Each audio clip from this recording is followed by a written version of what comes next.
Oasis Audio presents the Nancy Drew Diaries number 7, The Phantom of Nantucket, by Carolyn Keene. Read for you by Jorjeana Marie.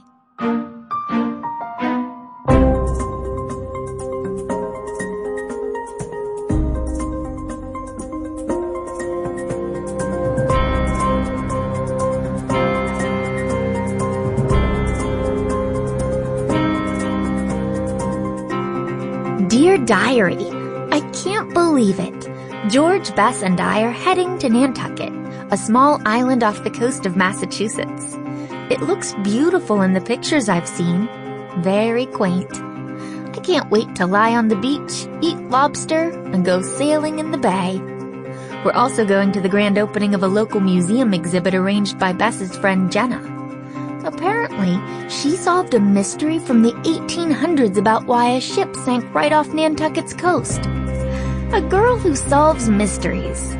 I think I'm going to like her.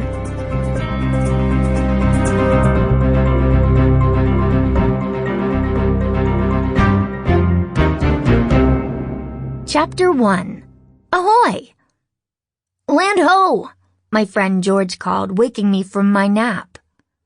It took me a second to recall where I was, but I grinned as soon as I remembered. I was on a ferry boat headed toward Nantucket Island for a Labor Day weekend of beaches, ice cream, and museums. It had been a busy summer of work and family obligations, and I was looking forward to some time off before the fall. I sat up straight and looked at where George was pointing. Through the fog, I could just make out the edge of the shoreline and a lighthouse standing tall above the rocks. Painted in bright red and white stripes with a glass top that allowed the light to shine through, warning arriving boats of the rocks, it looked exactly how I had hoped it would. "It's just like a postcard!" I exclaimed. A voice boomed over the PA system. "We will be docking at the Nantucket Ferry Terminal in approximately 20 minutes. Please take the time now to gather your belongings and clean the area around your seats. Thank you." I put away the book I had been reading before I drifted off. "We'd better wake Bess. You know she'll want to put herself together," George said, rolling her eyes. My best friends Bess Marvin and George Fane are cousins, but you'd never guess it. They're about as opposite as you can get. Bess isn't a girly girl, but she likes to wear nice clothes, and her hair is always perfectly styled. For this trip, she was wearing seersucker pants, a pink-collared shirt, and a yellow V-neck sweater. She fit in seamlessly with the other tourists on the ferry.